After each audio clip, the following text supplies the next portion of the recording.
Is pay-to-playtest material coming to D&D Beyond? No!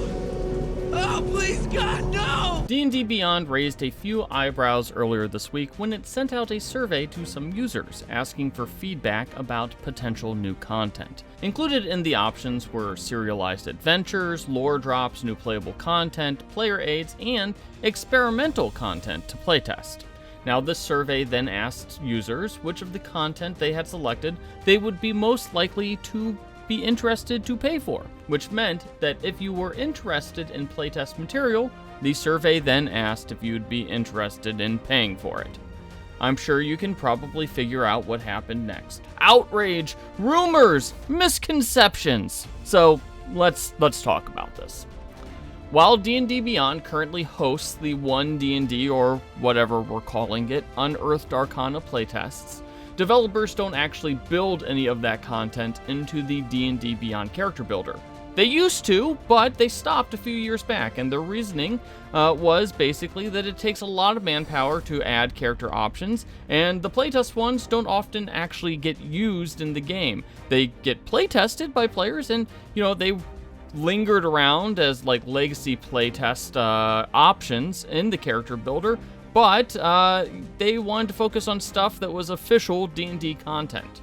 But, despite the fact that that playtest character builder stuff was discontinued years ago, at least a few folks have wanted to have those experimental character options available to use, at least according to the various D&D forum threads and Discord posts and other places where you find fringe D&D opinions. Now, there's also kind of this weird trend in tabletop RPGs in offering paid playtest material. Pathfinder did it ahead of their second edition. They sold physical copies of their playtests at Origins and Gen Con, although they did make the PDF version of that playtest material available for free.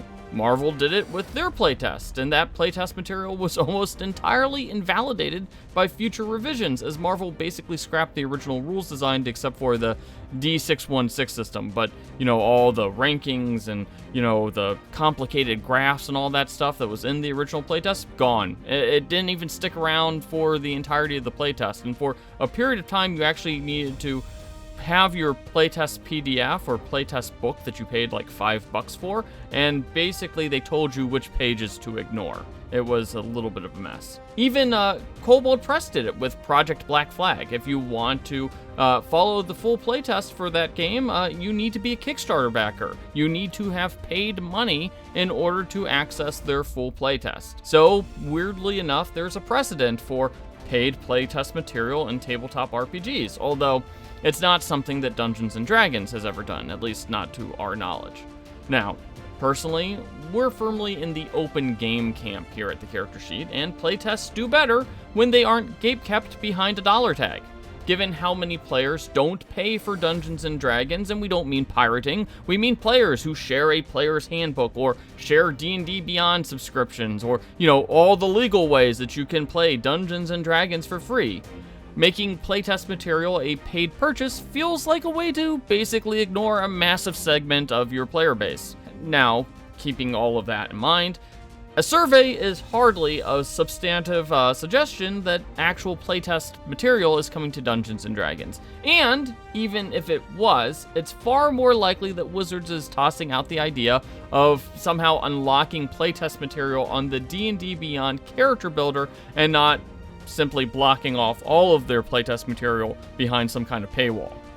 Of course, as we saw with the OGL stuff earlier this year, there is something of a gap between the thinking of the D&D design team that would actually use the feedback from playtest material and the digital team that runs D&D Beyond. So, hopefully this doesn't become another case of the left hand doing something that the right hand regrets. Hey, maybe just bringing it up will discourage something like paid playtests, paywalls, or whatever from actually becoming a thing.